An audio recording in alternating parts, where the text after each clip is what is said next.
Welcome to the Skeptic Zone, the podcast from Australia for science and reason.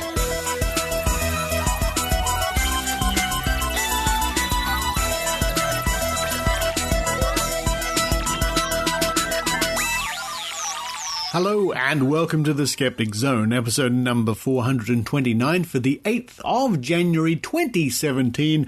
Richard Saunders here with you, back in Sydney, Australia. Muggy, hot, warm, humid, cloudy, looking out the window.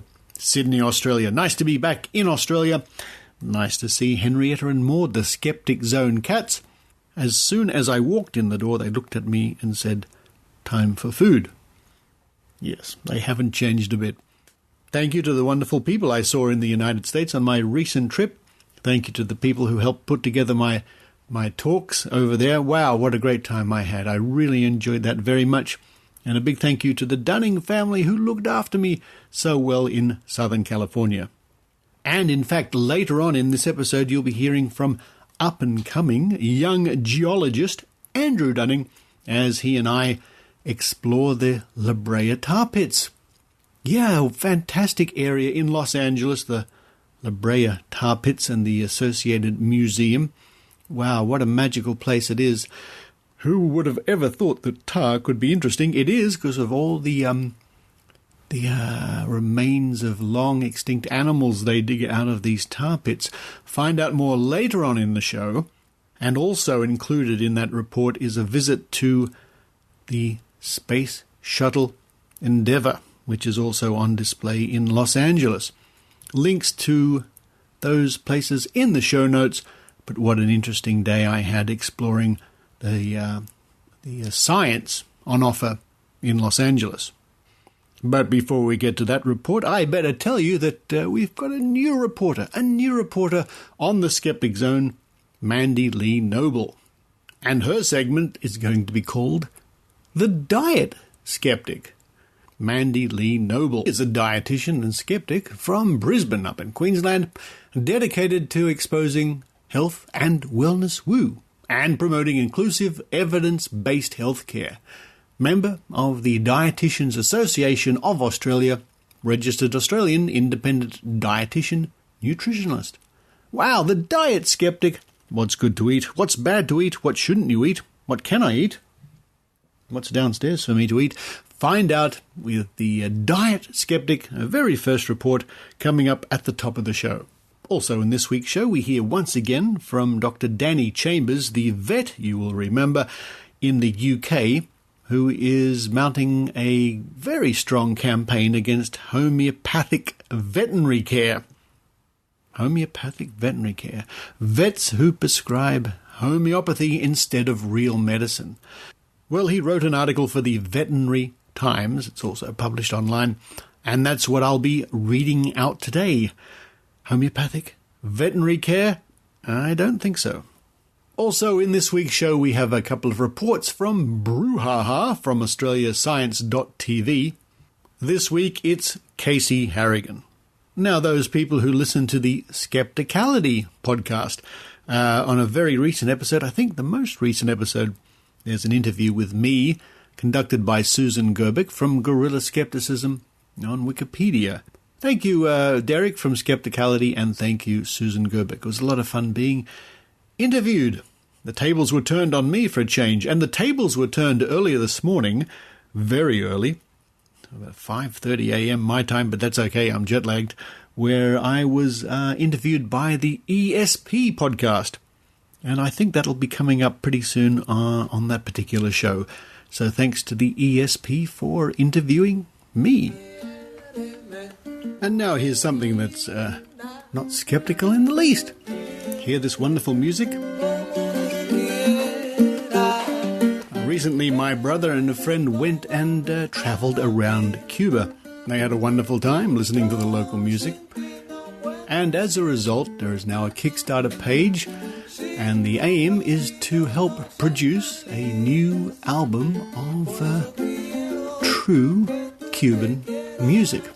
The album's going to be called Cala Amistad, which translates to Friendship Street.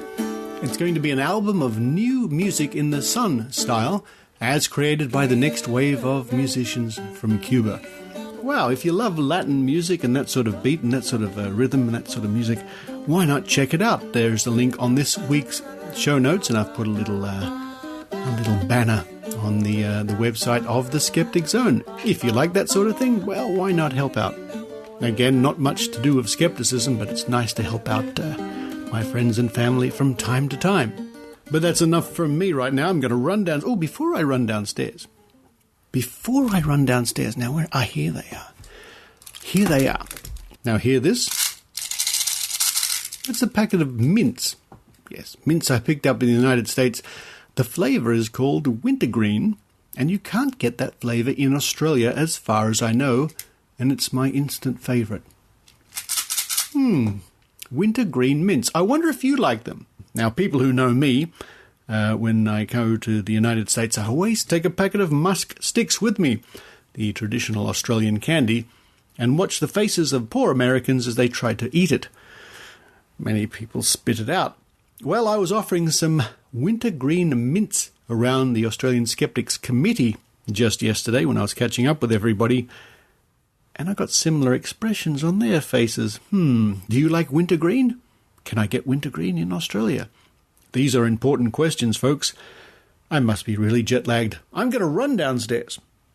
Looking out for the Skeptic Zone cats, I'm going to run downstairs, just have a nice hot cup of tea and a biscuit. Tea and a biscuit. Well, I'm doing that. I hope you enjoy the Skeptic Zone.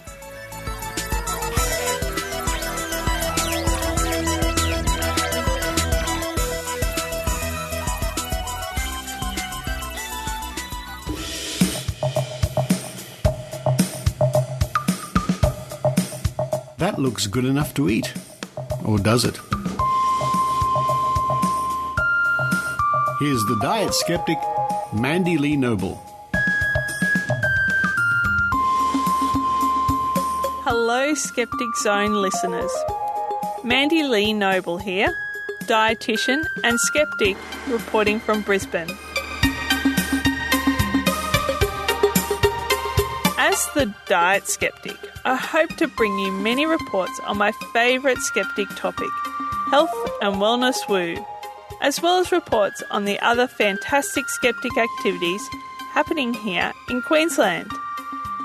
When it comes to health and wellness woo, there is no end to the pseudoscience and shams I could investigate.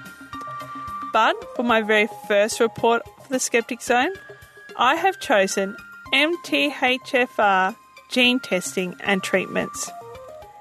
This is an issue that is gaining momentum in Australia, with many complementary and alternative medicine providers now advising clients to have genetic testing to verify their MTHFR status.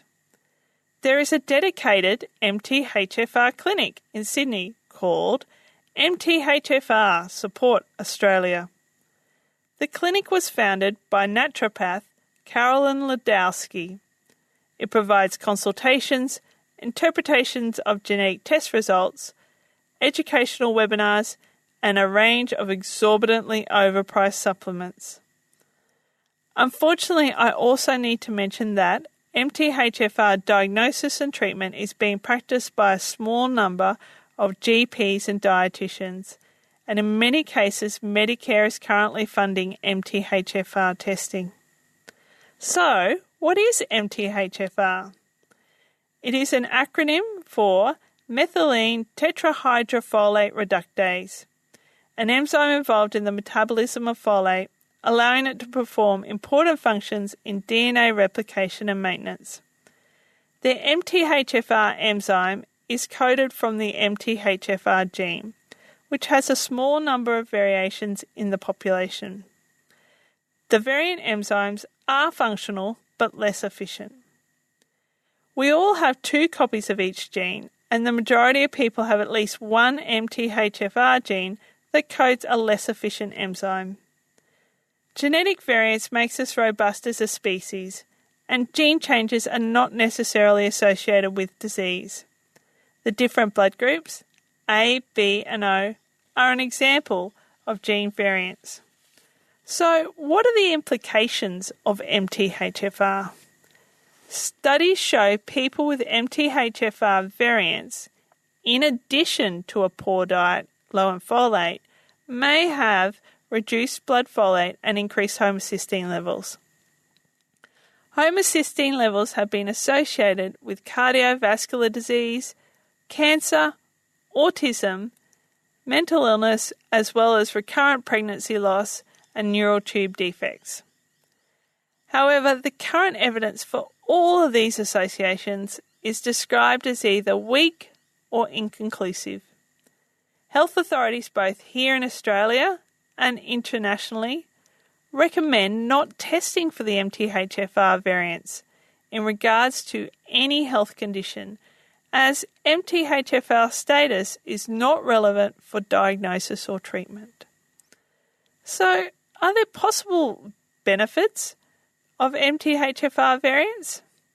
While proponents of MTHFR testing raise concerns about the possible harms of MTHFR variants, they neglect to mention that there is significant evidence that MTHFR variants is protective against colon cancer, adult lymphatic leukemia, and other cancers. There also appears to be a strong evolutionary selection for the MTHFR variants, where there is adequate folate intake, indicating that the variants may provide a survival benefit. Another claim by the proponents of MTHFR testing is that folate in the form of folic acid is harmful to those with the variant genes. Many advocates for MTHFR testing prescribe and sell a very expensive alternative form of folate supplement called methylfolate. However, the research does not support these claims, and in Australia, folic acid added to wheat flour for bread-making purposes has reduced the incidence of neural tube defects by 14% in the general population and by 74% in Indigenous populations. It is also important to note that the MTHFR Support Clinic strongly advises clients to adopt a completely gluten-free diet. No scientifically robust reason is given for this advice, and such a change would effectively reduce the folate intake through fortified foods of those who may benefit most. Finally, but very importantly, naturopath Carolyn Ladowski also claims that MTHFR variants increases susceptibility to aluminium, polysorbate and formaldehyde found in childhood vaccinations. Ladowski does not provide any scientific evidence to support these claims, despite advising her clients to either deviate from the current vaccination schedule or consider not vaccinating their child. So, why did MTHFR testing become a thing in the first place? Carolyn Ladowski, founder of MTHFR Support Australia, sums it up perfectly in her own words on the MTHFR Support website, and I quote, "I certainly got to this point because I continuously saw people in my practice who just were not getting better despite giving them the normal supplements and herbs that I would expect them to respond to, and I kept thinking that there had to be something more. Occam's razor would suggest that the supplements don't work, but cognitive dissonance convinced Ladowski that the something more is MTHFR. So to wrap up, if we were to take advice from all health authorities, including the American Heart Association, the American Congress of Obstetricians and Gynecologists, and the American College of Medical Genetics, as well as our own Royal Australian College of General Practitioners, there would be no reason to ever recommend MTHFR gene testing. Given the evidence, Australian taxpayers and healthcare consumers should be asking questions about whether Medicare should be funding MTHFR testing. Reduced MTHFR enzyme function does not require treatment, and those who have less efficient MTHFR enzymes benefit most from the current health recommendations for diet and pregnancy given to all Australians. Thanks everyone for listening. I recommend that anyone with concerns regarding childhood vaccination visit the Northern Rivers Vaccination Supporters website. Bye for now, skeptics.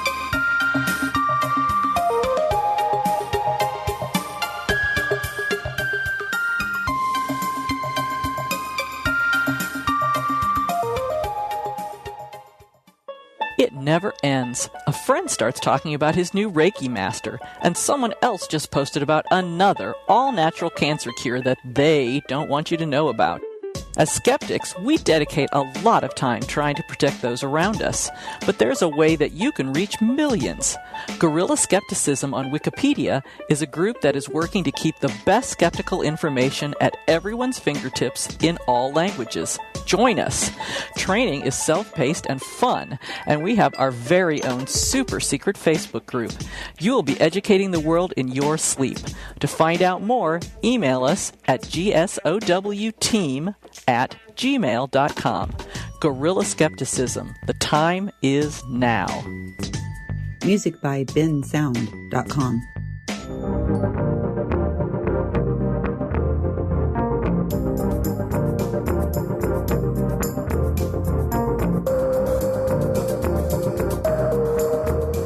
Listeners to the Skeptic Zone may well remember that in show number 404 on the 17th of July 2016, we interviewed UK vet Dr. Danny Chambers about a petition he put together to stop vets from using homeopathy to treat animals.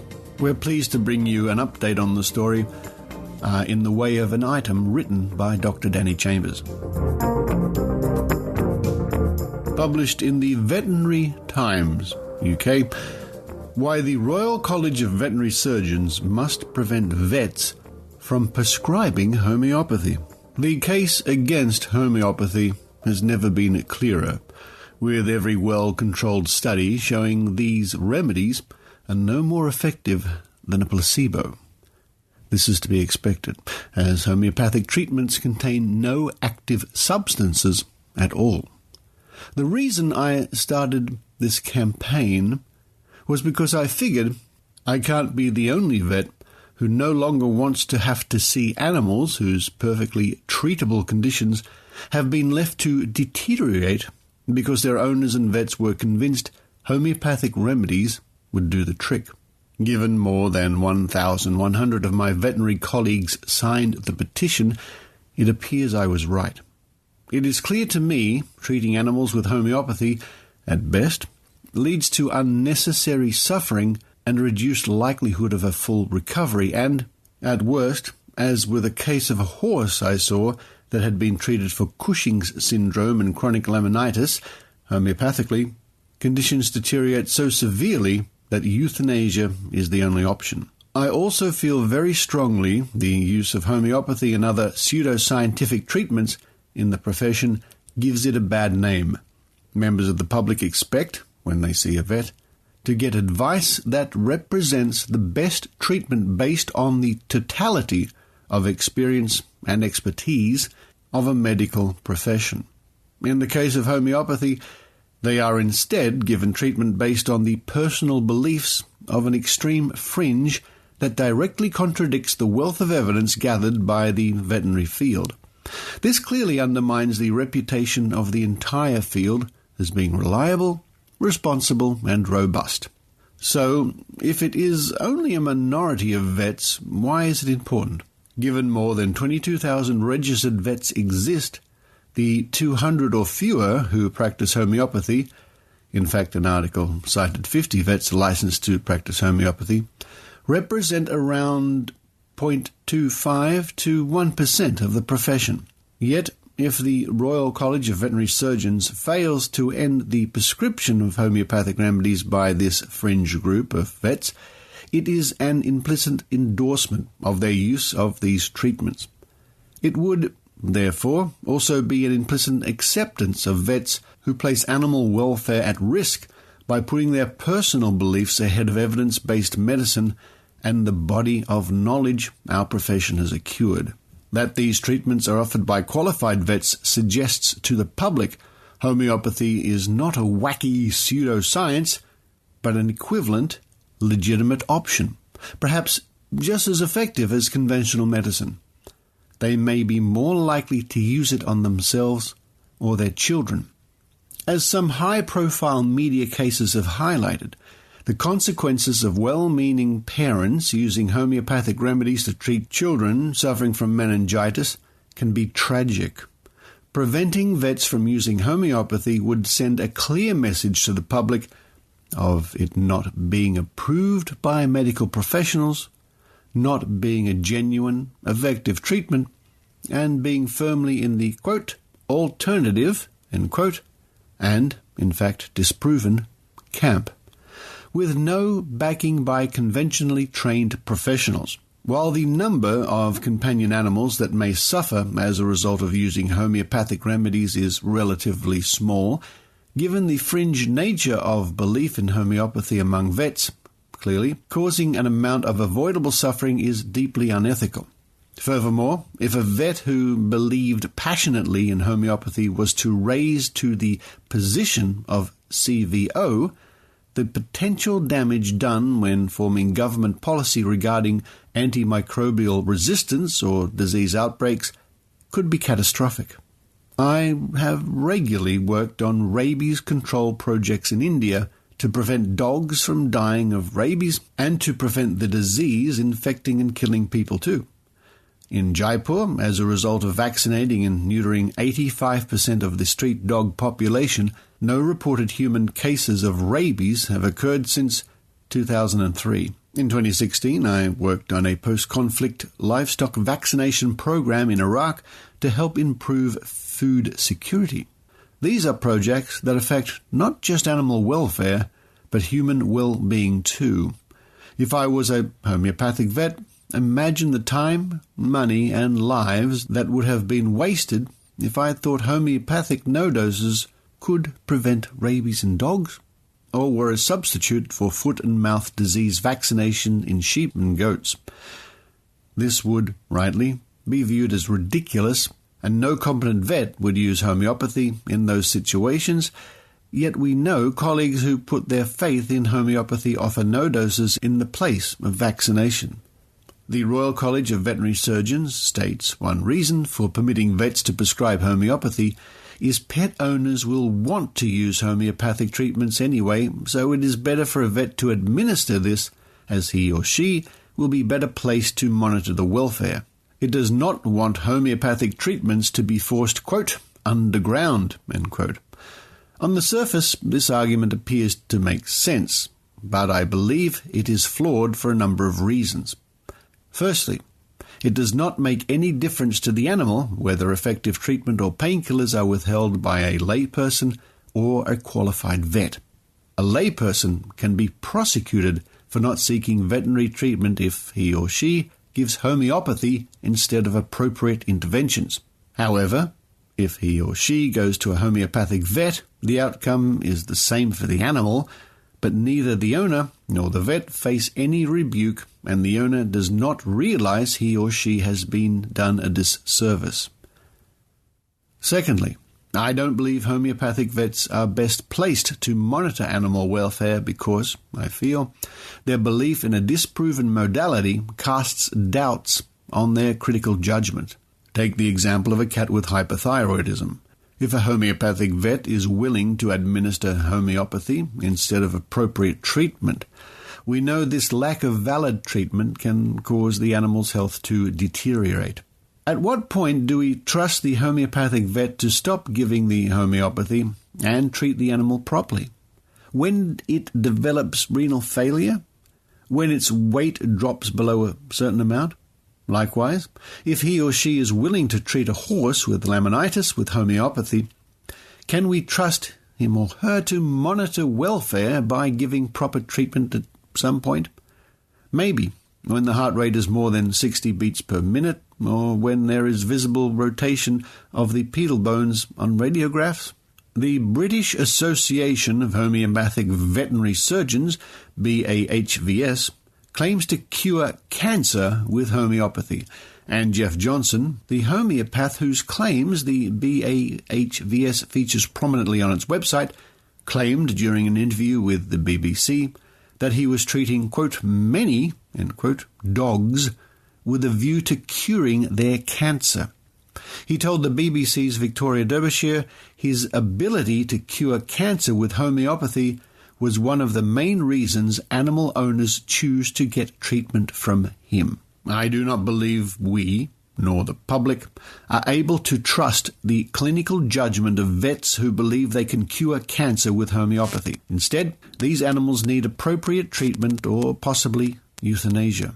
Their owners are being offered a disservice by being sold ineffective treatments that offer false hope. The Royal College of Veterinary Surgeons stated, quote, homeopathy is accepted by society, end quote, though it doesn't make clear what it means by this claim. What constitutes, quote, social acceptance, end quote? Evidently, it ignores the fact that every credible expert and a large proportion of the public sees homeopathy as a nonsensical and potentially dangerous waste of time. Even if it were true that homeopathy was accepted by society, it says nothing about whether the treatment works. We do not make health interventions on the beliefs of a small but vocal fringe group in society. We must follow the evidence. Many beliefs in society are incorrect, but it is the purpose of research and expertise to help educate. Condoning and pandering to mistaken fringe beliefs does nothing to improve society's understanding of science and medicine. Changing beliefs. I want to make it clear I have no particular axe to grind with homeopathy specifically, other than it runs so clearly counter to evidence-based medicine. Unlike homeopaths, if clinical trials showed a particular drug or surgical technique I had been using for years was useless, did more harm, or had simply been superseded by something superior, I would be eager to change my position. I actively want to know when and if I can improve my clinical practice, whether that means to stop using a product or switching to something better. Indeed, it would be intellectually bankrupt of me to desperately seek out every piece of anecdotal evidence I could find to support my existing position, or to cherry-pick whatever study justifies continuing along my path in the face of overwhelming evidence to the contrary. When discussing a faith-based belief system, such as homeopathy, emotions inevitably run high, which is perhaps why this debate remains so persistent, despite it being fewer than 1% of vets who put their belief in homeopathy. I am aware no amount of scientific evidence will change the opinions of the hardcore believers. That is the very nature of such a belief system. If you are a believer in homeopathy, I fully understand you may be feeling persecuted by my petition and my calls to prevent homeopathic treatments. I know a belief in homeopathy, some will have held for decades, will form a large part of your identity. I can identify with your position. I was brought up in an evangelical church that taught us the earth was created in 6 days, exactly as the Bible described. Around 6,000 years ago, and evolution is a lie. These kinds of beliefs shape your whole identity. It affects how you interpret scientific information. I have personal understanding of how hard it can be to tear yourself away from a belief that has influenced your thinking for years. When I realized no big coordinated deception by the scientific community existed, I began a painful process to accept a literal 6-day creation was incorrect. It was never my intention to deliberately upset anyone, and I'm sorry for any hurt caused. This is why I have directed this campaign towards the Royal College of Veterinary Surgeons, to be an impartial third party. Just like the rest of us, homeopaths want what is best for animals under their care, and what is best for the profession. Unfortunately, being well-intentioned and deluded is no substitute for being right. especially when the cost of being wrong causes animals to suffer and brings the profession into disrepute. And that was why the Royal College of Veterinary Surgeons must prevent vets from prescribing homeopathy, written by Dr. Danny Chambers, published in the Veterinary Times.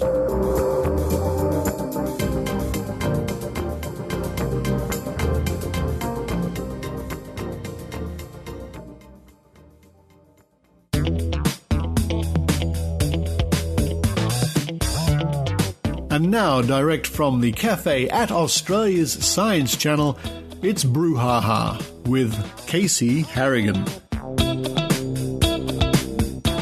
Anytime I see someone walking along all smugly holding party balloons, I can't help but think, we need that helium for science. And I was right too, until yesterday when researchers announced they discovered a huge helium gas field in the Rift Valley of Tanzania. We're running out of Earth's finite supply of helium because it literally slips through our fingers and shoots off through the atmosphere, never to return. This discovery gives us another 7 years on our previous 20-year supply, buying us more time to find even more helium reserves and get better at recycling what we do have. It's 7 extra years of MRI machines, weather balloons, deep-sea diving, quantum computing, Large Hadron Collidering, and my personal favourite, rocket engine cleaning. And yes, begrudgingly, I'll admit it's 7 extra years of party balloons. But seriously, what would you rather? A balloon that makes you crane your neck to look at it? Or a fully functioning rocket? We need that helium for science, guys. Science. Summer in the southern hemisphere. Cranking some tunes, gazing out over the ocean, and ploughing through 6-metre deep snow to expose the road underneath. Yup, summer is well and truly underway for the Aussies in Antarctica. So while I'm drinking mojitos and splashing around at the beach, what will the summer highlights be for the intrepid folk calling Antarctica home? First up, the million-year ice core, otherwise known as the holy grail of climate science. Basically, somewhere underneath Antarctica, there's some ice that's 1 million years old, and Australia is part of an international race to find it. When we do, it'll tell us all sorts of things about the history of our climate. This summer will involve some preliminary drilling so that by 2020 we can track down the real thing.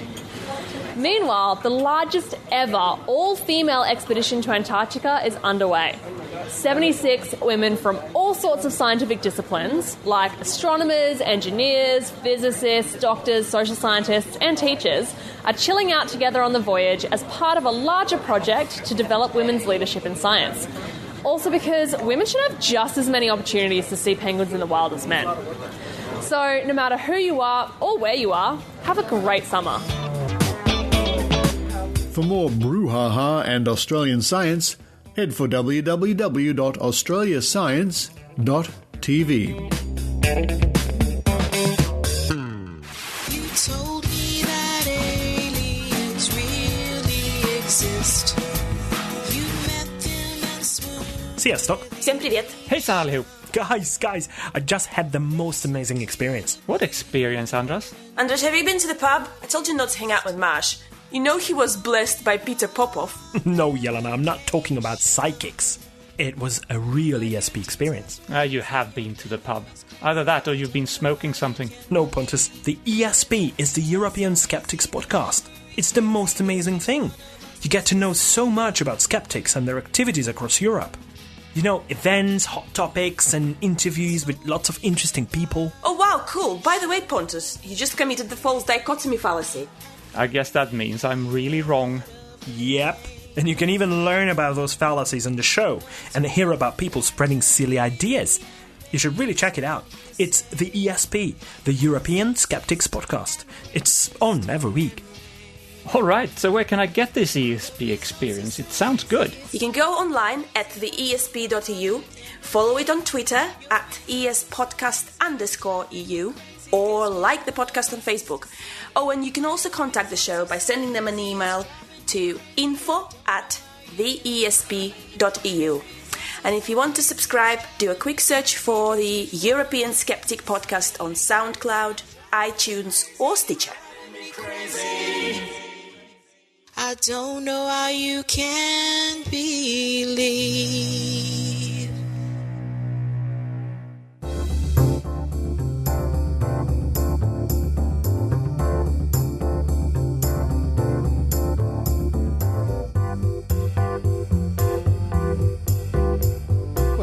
are at the Brea Tar Pits in beautiful Los Angeles on a cloudy day, and we're looking over a vast swamp of oily goo, and there's a model over there of a mastodon, I guess it is. Now I'm standing next to up-and-coming geologist Andrew Dunning. Andrew, what are we looking at, and what are those bubbles? So this big lake here, the most famous pit at the Brea Tar Pits, was an old asphalt mine that operated in the early 20th century. And now that we've had a lot of rain recently, there's a significant amount of water on top of it, and you can see oil slicks and tar puddles on top of the water because, as we know, oil is less dense than water. And there's lots of bubbles bubbling up through it. It smells quite strongly of methane and oil. Yep. And these bubbles are produced by a unique several species of bacteria that are found probably nowhere else in the world. It's an interesting view because what they've done is they've put that model of the mastodon over there as it's just about to stagger in and get caught in the tar pits, which is exactly what this whole area is about, which covers thousands upon thousands of years of history of this exact spot with animals wandering into the tar and getting stuck. Yeah, that's exactly right. There's the museum here, the Page Museum at the Brea Tar Pits, has thousands upon thousands of fossils that have been excavated since the late 19th century here, of various predators and animals and insects, pollen, all sorts of things that have been trapped in the sticky tar for thousands of years. And we'll go in, we're still outside in the gardens, we'll go in soon. And I was here many years ago with Brian Dunning from Skeptoid.com, oddly enough. And one of the things that I remember strongly are all the dire wolves. My goodness me, over hundreds and thousands of years, all the dire wolves that ended their lives right here being stuck in the tar pits. It's quite incredible. Now, speaking of internet-type things, I noticed that you have an interesting series about geology. Yeah. You're filming at the moment. What can you tell us about that? A few months ago, I started a YouTube series called Better Geology, all one word, that is all about geology in places I go, Death Valley, the Cascade Mountains in the Northwest. A lot of the videos I've been working on have been following the standard university-level geology curriculum that I've been going through and elaborating on those topics one at a time. They're short videos, 1 to 2 minutes on average. And I'm doing my best to explain basic principles of geology. I think it's wonderful. And how can people view those videos? Oh, they're on YouTube. Better Geology is the channel name. There's 7 videos, I think, right now, and I'm working on a whole bunch of them that I filmed from my most recent trip in Death Valley.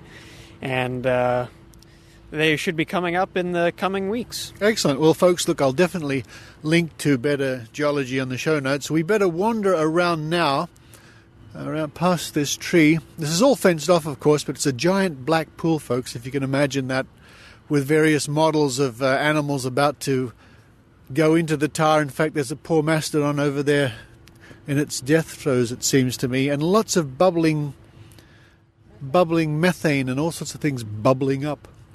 Now, if you come to Los Angeles and you do the Hollywood tours, well, that's very great, but don't miss the Brea Tar Pits.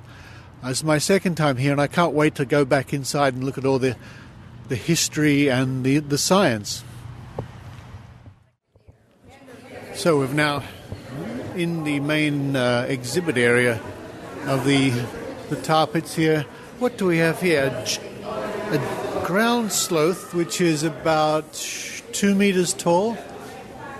It's bigger than a grizzly bear, much bigger than a grizzly bear. And the rib cage is tremendous. This is one of the creatures that was dragged out of the tar pits and stood over 6 feet tall. Well, absolutely, probably more.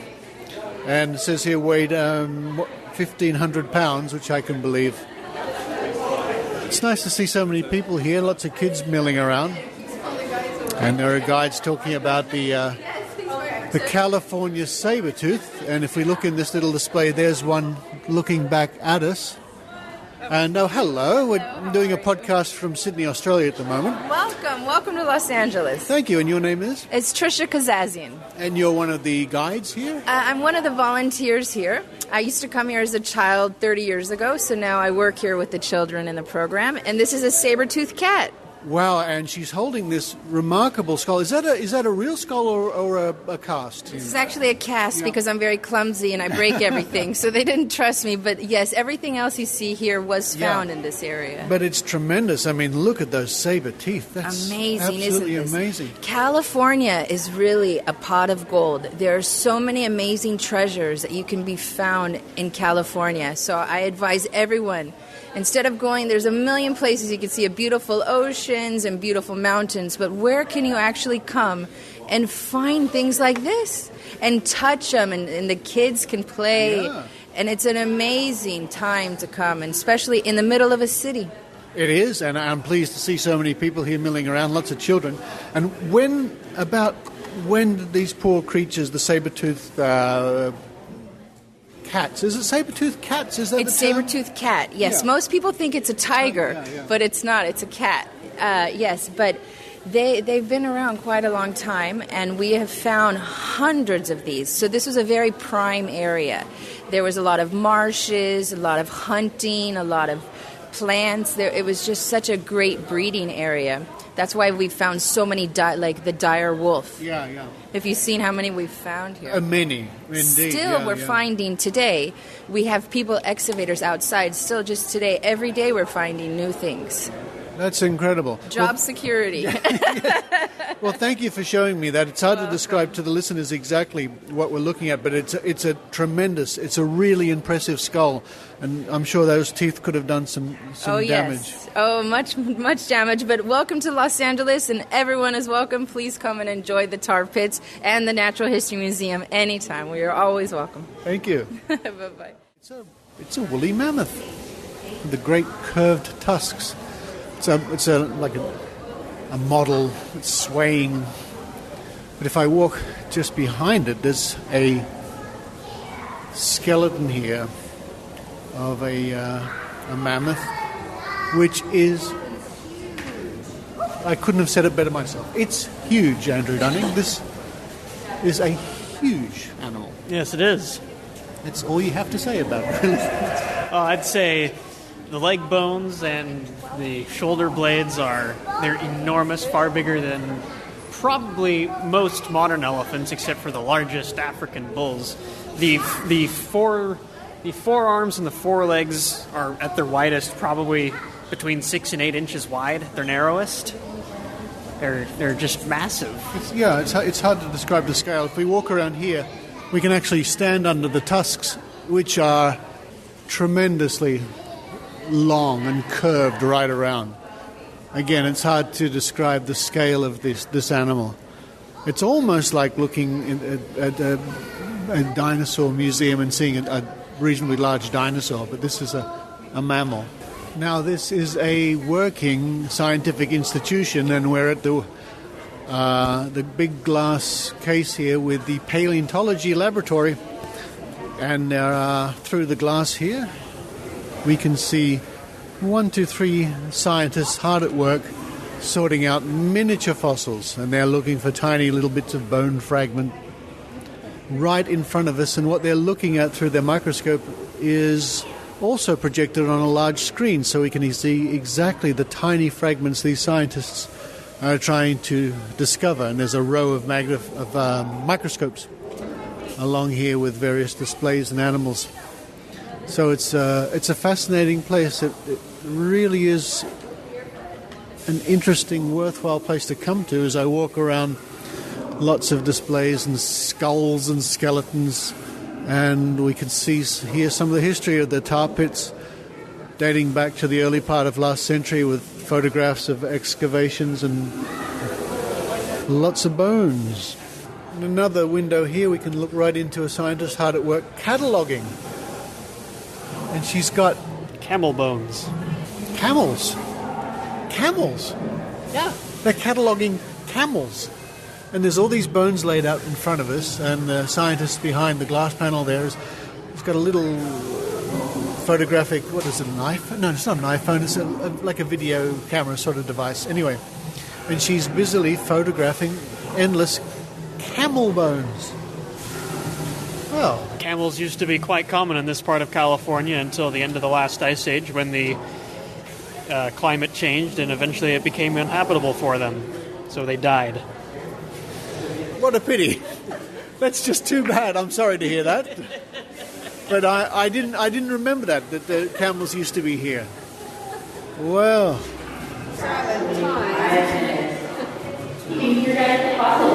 Here's the back of the museum. Another display here with just the one bone from a condor, but there are hundreds and hundreds on display. Almost all identical. They vary in length only a couple of millimeters, really. And Andrew Dunning from Better Geology is counting them all.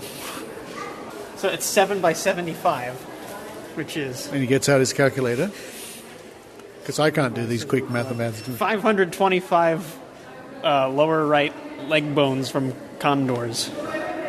It's a lot of condors. It's a lot of condors. Oh, now here's a skeleton of a coyote looking up to a tree with a skeleton of a condor or two. And there's a point here to be made about evolution, I think. Yeah, so the coyote skeleton here is probably about a meter tall, I'd say, by about a meter long, minus the tail. And they're much bigger than that in this part of the country today. Back when these were deposited as fossils and they got stuck in the tar and died, they were a lot smaller because there was much more competition from the wolves and the American lions and mountain lions and saber-toothed cats and a whole wealth of other predators. And as those other predators slowly went extinct over thousands of years, the coyotes were able to get bigger. And now as we see them today, they're 3.5 to 4 feet tall now at the head, maybe, by about as long. They're much bigger creatures today than they were then. Well, they're like the ones we see on the TV and the movies. And yeah, the ones we're familiar with. Yeah. So we've come to another section just around the corner here where there's a long wall of pictures and each panel represents 2,000 years of history and starting back 38,000 years ago, and it progresses and we can see the animals that came and went. And when we reach the 22,000 year mark, 22,000 years ago, there are the camels. The camels that used to roam this part of North America. And we come along to the panel that says 10,000 years ago, and there's a picture of a native woman in situ, I suppose, and the panel says the remains of only one human, 25 to 30 years of age, have been found in the pits. The structure of her skull indicates that she was related to the Channel Island Indians.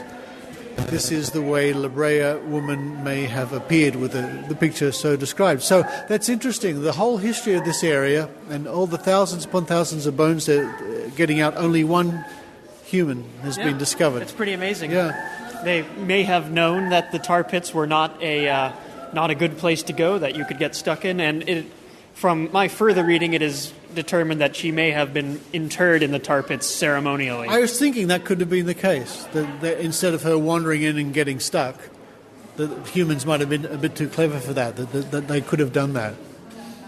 There's a very good record of ceremonial burials all over the American Southwest, dating back tens of thousands of years. The earliest... That's one of them now. I think they've come back to life.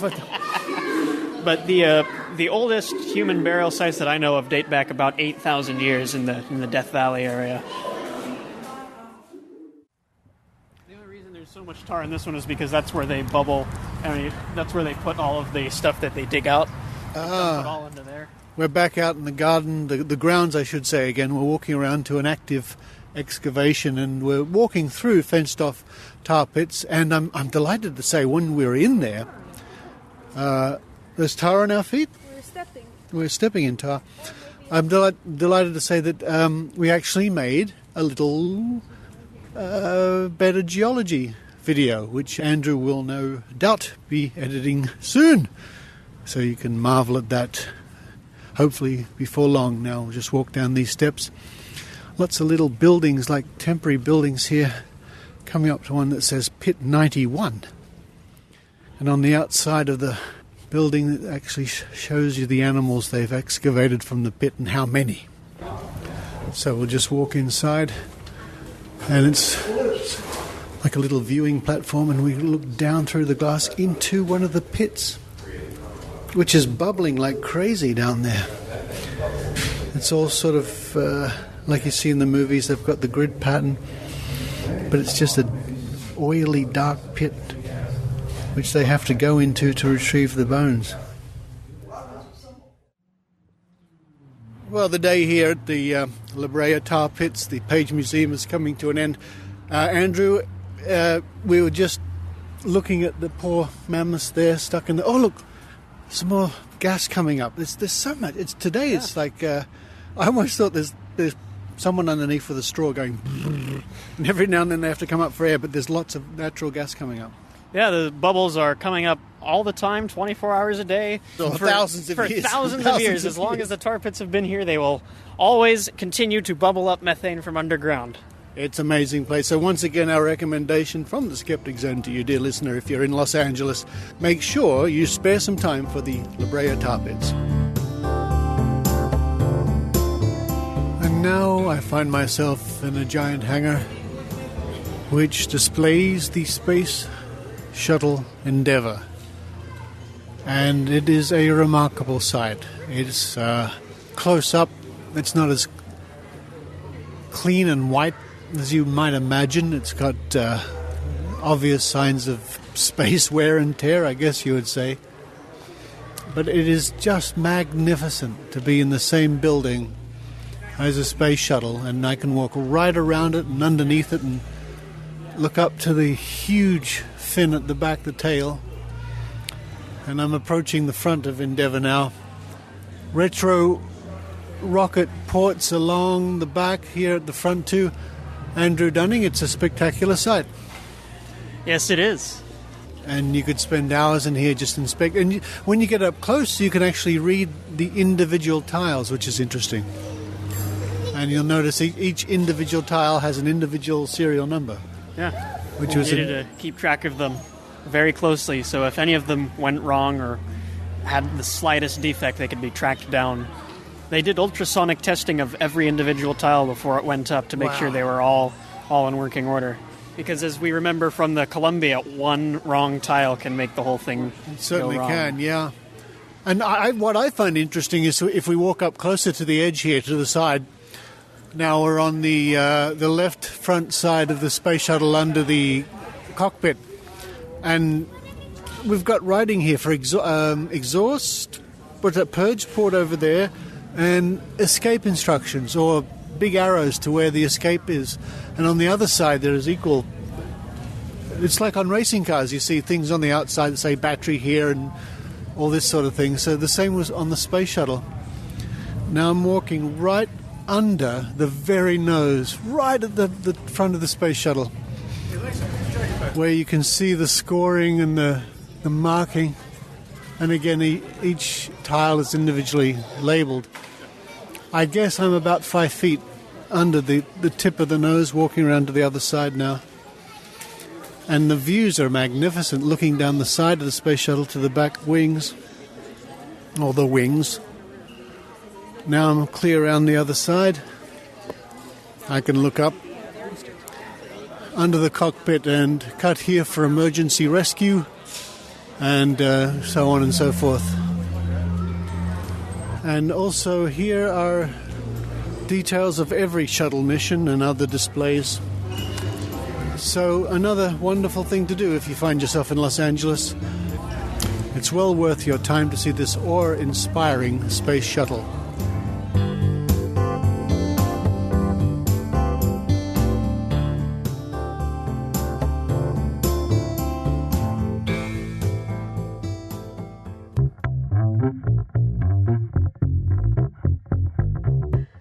Amazing news for supporters of Maynard.com.au and Maynard's podcasts.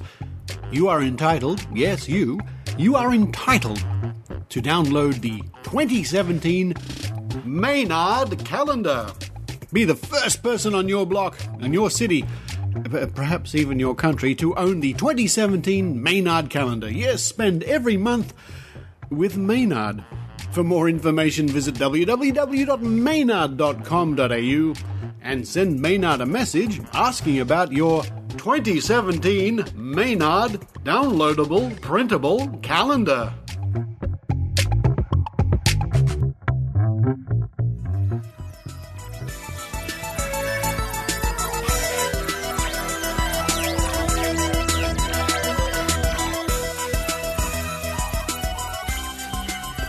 Thank you for listening to the Skeptic Zone, and thank you to up-and-coming geologist Andrew Dunning. Don't forget to check out his YouTube videos at Better Geology. Link on the show notes. Always good to support, promote, encourage young scientists. Coming up next week on the show, some more interviews from QED with Eran Sergeyev. I thought I had used them all up.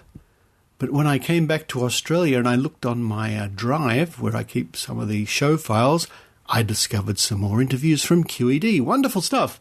Again, thank you to Eran Sergeyev for doing all that work over in Manchester. So next week, some more interviews from QED. Now, before I go, every now and then on the Skeptic Zone, I like to give a recommendation of this, that, or the other. And today I'd like to recommend an app called Prompt Smart. Now again, there's no kickback to me. I get nothing out of this, but I found it incredibly useful, and maybe you will too. It's like an auto cue program which listens to your voice and progresses the text at the speed you speak. It's really handy, and I even used it in this week's show when I was reading out that letter from Danny Chambers. Now, I think it's only available for iOS devices at the moment, but if you are a podcaster or you need to read scripts or something like that, then yes, I could recommend Prompt Smart. Thank you once again to those people who contribute to the Skeptic Zone at Patreon or just direct via PayPal. You can do that at skepticzone.tv. Without your support every week, the show simply couldn't go ahead. So I hope everybody enjoys the Skeptic Zone. That those people who do contribute, I hope you get that extra enjoyment. But I think it's now time for me to have a little rest on the couch while I get over this last bit of jet lag. Thank you once again for listening. And for this week, this is Richard Saunders signing off from Sydney, Australia. You've been listening to the Skeptic Zone podcast. Visit our website at www.skepticzone.tv for contacts, an archive of all episodes since 2008, and our online store. Please support the Skeptic Zone by following us on Twitter at Skeptic Zone, liking us on Facebook, and leaving a review on iTunes. You can also show your support by subscribing via PayPal for as little as 99 cents a week. The Skeptic Zone is an independent production. The views and opinions expressed on the Skeptic Zone are not necessarily those of Australian Skeptics Inc. or any other skeptical organisation.